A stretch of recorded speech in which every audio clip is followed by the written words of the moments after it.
Pakistan Institute of Engineering and Applied Sciences, where young students are turning innovative ideas into a reality at the Open House and Career Fair 2026.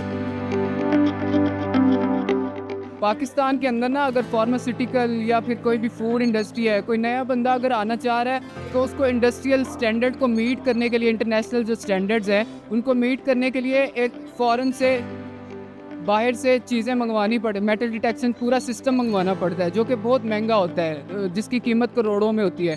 तो हम लोग इस चीज़ को tackle करने के लिए पाकिस्तान के अंदर eddy current based metal detection system बना रहे हैं जो कि कॉस्ट वाइज तकरीबन 10% से भी कम है जो चाइना से मेटल डिटेक्शन सिस्टम आ रहे हैं। एंटी एयरक्राफ्ट या एंटी यूएवी सिस्टम है, tick two axis gimbal based UAV system है। गिम्बल बेसिकली क्या होता है कि वो जो कोई भी चीज़ होती है उसकी मूवमेंट को एक एक्सिस के अंदर लॉक कर लेता है।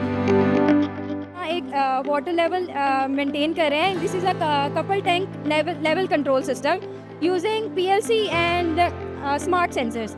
सो PLC इसमें जो यूज़ हो रही है डिफरेंट कंपनीज़ में, जो इंडस्ट्रीज़ में जो PLCs यूज़ होती हैं वो सीमेंस की होती हैं। हमने आइडम 5630 अपनी PLC यूज़ किया, उसके थ्रू लेवल मेंटेन हो रहा है कॉन्टीन्यूसली। डिफरेंट इंडस्ट्रीज़ में प्रोसेस में हमें ज़रूरत होती है कि हमारे पास एक लेवल रहे और वो लेवल मेंटेन हो, और उसके लिए हमने ये सारा डिज़ाइन किया। हमारा AI बेस्ड एग्रीकल्चरल ड्रोन है। होता ये कि कन्वेंशनली अगर हम फार्मिंग की बात करते हैं तो फार्मर्स को फील्ड में खुद जाना पड़ता है स्प्रेइंग करने के लिए। तो इससे ये होता है कि most of the times spray और केमिकल की वेस्टेज भी बहुत ज़्यादा हो जाती है। तो हमने अपने मॉडल को इस तरह से ट्रेन किया कि हमारा जो एग्रीकल्चर ड्रोन है वो खुद ही फ्लाई करेगा, वो रियल टाइम इमेजेस लेगा, और हमारे ऑलरेडी डेटा सेट्स जो हैं वो ट्रेंड है।